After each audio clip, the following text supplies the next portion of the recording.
They say ignorance is bliss, and that's true. Being happy about what you don't know can be a comforting disability. But it turns out the opposite is also true. The smarter you are, the harder it is for you to find real, lasting happiness. While not every emo is a hidden child prodigy, the science and psychology agree. The smarter you are, the sadder you can be. Welcome to Mind Talk, where all brains matter. If you're new to the channel, you're going to want to head on over and hit that subscribe button. If you're ready to have your mind blown, ring that notification bell as well, so you'll never miss another video.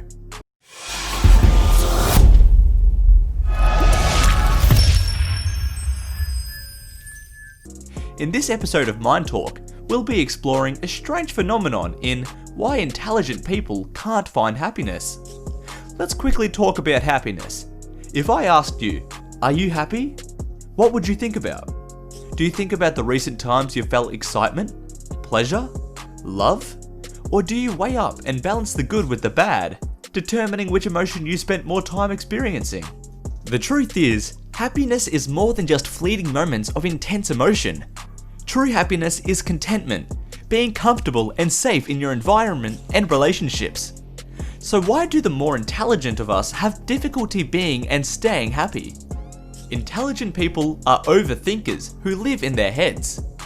Intelligent people spend their lives overanalyzing and overthinking every single situation and interaction that has occurred or will occur in their lives. They attempt to understand the world they live in on a deeper and more meaningful level at all times. While on their quest for solutions, answers and knowledge, they inevitably stumble across a multitude of disappointing conclusions, which in turn create more questions, resulting in endless streams of problems. Their obsessive minds have the ability to contemplate and be fascinated by any concept or subject that sparks their interest, from situations that have arisen in their own lives to big picture concepts such as psychology of people, philosophy, global atrocities, and the meaning of life. Intelligent people are also burdened by the ability to read between the lines, seeing through people's intentions and motivations, yet they somehow maintain a concurrent idealistic view of the world around them. As their perspective shifts, the realities of the world we exist in can be very ugly, dishonest, and disappointing.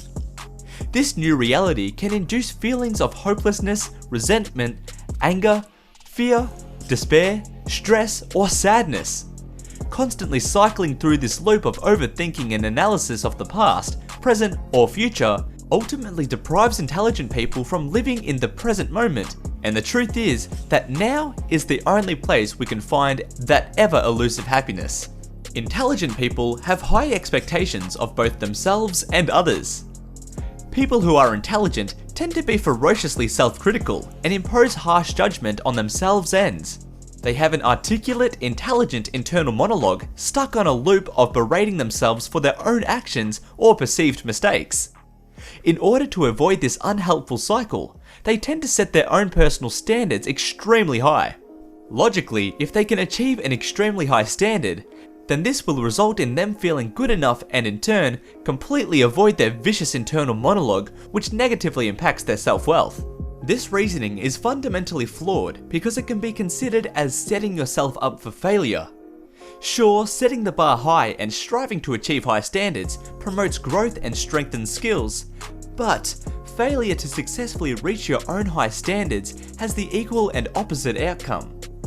With high standards set for themselves in combination with the idealistic worldview, naturally, they conclude that other people in the world around them will of course adhere to the same high standards that they have set for themselves. If they are not up to standard, then surely they are striving for it, right? Wrong. Naively expecting other people to conduct themselves in the same way, hold the same values and core beliefs, will, without failure, lead to frustration, rejection, and painful disappointment. Intelligent people struggle with social communication. Regardless of IQ, humans are social creatures. We all innately want to connect socially with other people, finding a like-minded person and connecting with them through conversation, sharing our innermost thoughts, ideas, worries, stresses, and feelings validates one reality and self-identity. Feeling understood, heard, and accepted is priceless. It is commonly thought that intelligent people prefer their own company and do not need to socialize as often, but this does not mean that they aren't yearning for connection. This is a common obstacle to an intellectual mind's pursuit of happiness, because even with millions of people in the world, they constantly struggle to find another person who has the same depth of character. Inherently disliking small talk and pointless topics, intelligent people prefer having deep, meaningful, and stimulating conversations, which enrich the soul. When engaged with someone at the same level, they can express themselves authentically and truthfully, which is incredibly important to one's happiness. Often, these types of conversations can deepen their understanding and lead to self-discoveries. Sadly, more often than not, they are forced to engage in vacuous social interactions, which are both pointless and exhausting to them. Often, this can result in social withdrawal, deeming social interactions as a fruitless endeavor which is more awkward and draining than it is food for the soul. Intelligent people then feel misunderstood and isolated, perpetuating feelings of deep sadness and loneliness. For people who struggle with finding people who they can connect with, it could potentially be beneficial for them to try achieving social connection by helping other people, even strangers. Sometimes when we help others, it will not only positively impact the other person, but it could help bring about a feeling of connection and harmony. You may even help that person on their way to self-discovery and deepen their knowledge. Intelligent people are predisposed to developing psychological issues. Researchers have extensively studied the link between high intelligence and various psychological disorders such as anxiety and bipolar disorders. Before you get too excited, having a psychiatric disorder is not necessarily an indicator of high intellect. Generally, anxiety is a result of your mind living in the future, while depression is a result of your mind living in the past.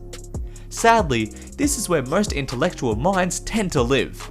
Yet, high intellect is found to be a risk factor for psychological and physiological overexcitabilities. There are intelligent people who do not suffer from psychological and physiological overexcitabilities. However, because intelligent people are more likely to self-reflect on fragility of life, death, and the purpose of their existence, this inevitably culminates into a predisposition to existential depression. Overanalysis of absolutely everything, harsh judgment in combination with an overall dissatisfaction in life, relentless questions, and the pursuit of solutions and answers is a direct path to living an unhappy life. Intelligent people tend to underestimate themselves. Have you heard of the Dunning-Kruger effect? Psychologically, it is a cognitive bias where people with lower intellect often overestimate their own abilities, intellect, and skill. This is because people with lower intellect will generally be lacking self-awareness of metacognition, so they are oblivious to how much they do not know and that they are lacking the skills required. As such, conclude that they are able to undertake any task because they are blissfully unaware of how incompetent they truly are. Whereas intelligent people, with all their overthinking, are uncomfortably aware of how much they do not know. Their overanalysis is more of a hindrance because they are painfully self-aware and realize how much they do not know yet. This could mean that they may never feel completely confident to undertake a complex task despite having all the skills required. However, if they choose to challenge themselves and attempt a complex task, they will unknowingly excel at the task. Challenging yourself is stressful for the doubtful intellectual, but it can highlight an important skill that they often disregard, their ability to learn, which is the skill that highly intelligent people possess, and it is not necessarily a commonplace skill. For this reason, intelligent people can fall into the trap of never feeling they know enough or possess the skills required for a task. This can be paralyzing and result in a lot of missed opportunities. In the workplace, you will find that a lot of intelligent people may be in subordinate positions to people with less education and intellect, which is downright frustrating and baffling to intellectual people. However, people in higher positions are not necessarily there because they are more skilled and knowledgeable than you. It can also be because those people are gifted with charm, people skills, and an unwavering belief in themselves due to the Dunning-Kruger effect. Tragically, people with brilliant intellectual minds that have the potential to impact the world in a positive way are likely to also be hampered throughout their life by the very same intellect. depriving them of happiness if they do not learn how to moderate and quiet their minds so they can be present, grateful, content, and happy today. Well, that's it for why intelligent people can't find happiness. If you enjoyed this video, please give it a like and let us know in the comments if your intelligence is getting in the way of you truly being happy. If you want to see more videos about understanding personalities and tips on how to have a better conversation, click on the videos above. Before you leave, make sure to subscribe and click that notification bell as well to check out our other amazing videos. You've been watching Mind Talk, where all brains matter. See you next time!